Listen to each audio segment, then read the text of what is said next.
Alright guys, welcome to another beer review. Got another Christmassy winter beer.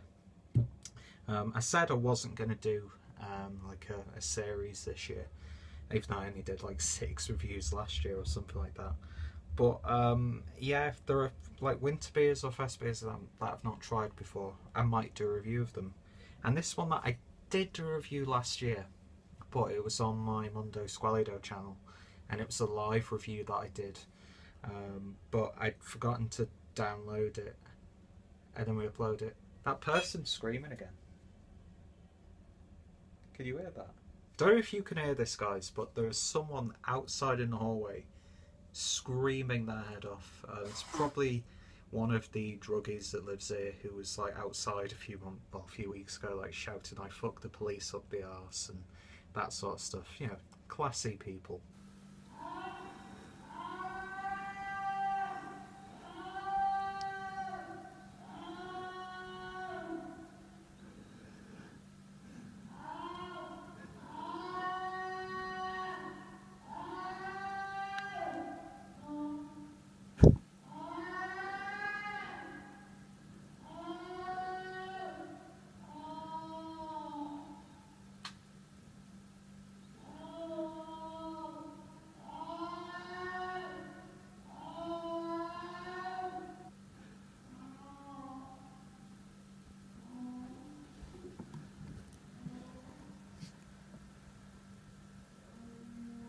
But yeah, anyway, this is the Festbier from Riedenburger.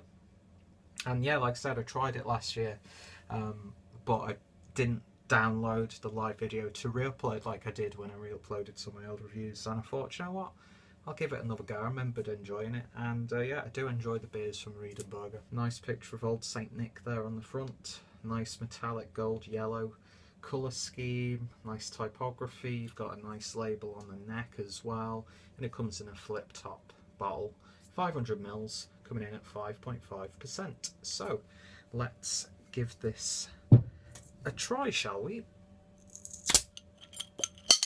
Not too much of a pop at all, but I got sprayed a little. Let's see what happens when we pour it in.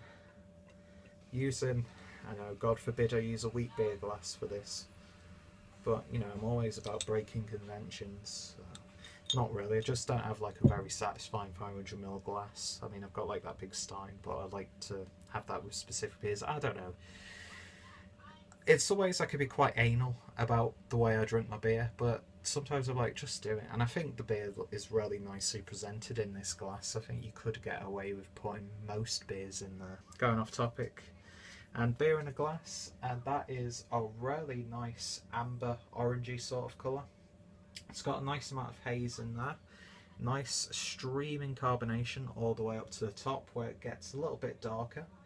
I'm guessing there's going to be some slight chill haze in there, but yeah, it's a little bit actually hazier than even some of the other winter beers that I've tried that have been chilled in the fridge. So not sure if it is bottle conditioned or not, but I don't know, it almost has like a very slight IPA sort of look to it. But anyway, the beer poured with about 1 finger's worth of an ever so slightly eggshell, slightly hinty brownie. Beautiful use of the English language there, Peter. It looks really, really nice. Let's see what we get on the aroma. It's got that slight sickly sweet fermented aroma to it, but then you get those get a little bit of hop character there. It's got that sort of like musky sort of aroma to it, a little bit of citrus character, slight bit of honey, almost like a lemony infused honey, that sort of thing. But yeah, you do get those malts coming through quite a bit.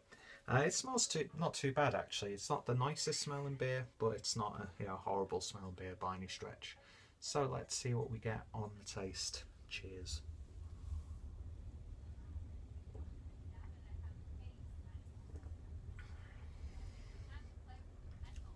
A little bit more fruity on the actual aroma, I mean on the flavour. Get like a nice orangey sort of flavour in this. Almost like a marmalade-y sort of flavour. It's actually quite a smooth beer as well. That carbonation's really nice and gentle, so it's not too aggressive. but it's not too heavy either, the mouthfeel, but it's got this sort of like slight creaminess about it and smoothness. Getting some, getting some fermented fruit carrots in there as well. Maybe a little bit of plum, some dates, that sort of thing. Currants, like dried out fruits. Getting a slight yeasty character in there as well in the flavour. And it's almost ever so slightly got a wheat beer flavour to it as well.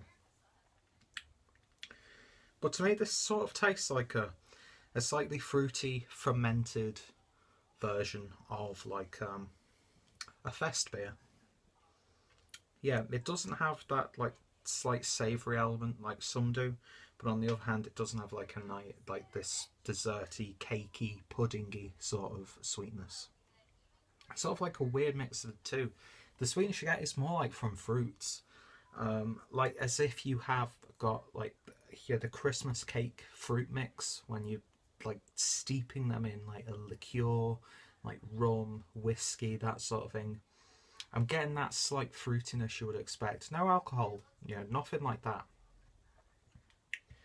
But yeah, it's that fruitiness that makes this actually quite unique. I don't remember it tasting like this at all. Yeah, and that oranginess on the back end. Not a really bitter beer by any stretch either. Yeah, that's a very unique take on a fest beer, it has to be said. Does it completely work for me? I don't think so. I don't think I could drink more than a few bottles of this at once, but it feels a little bit heavy as it goes down. I don't know, I'm torn on this one. It's definitely unique. It brings something new that most fest beers and winter beers don't usually bring. It doesn't just blend in with the crowd, it stands out. But I think it's got a sense of an acquired taste to it. And yeah, very solidly crafted. But to me, it's not the best Riedenburger beer that I've tried. It's not the best fest beer that I've tried.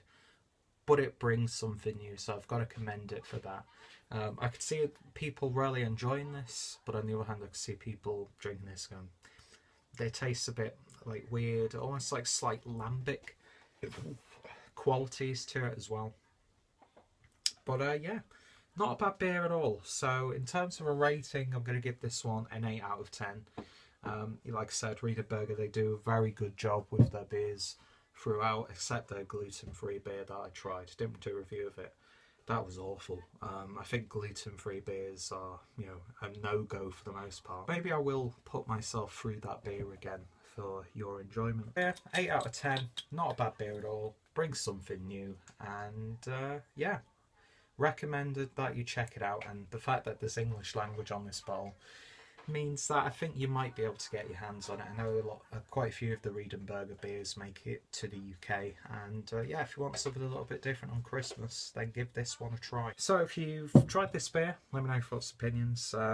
What's your favourite winter beers, fest beers? What have you been drinking when you've been watching this beer? I always love to hear what you guys have been drinking and what I should try out in the future.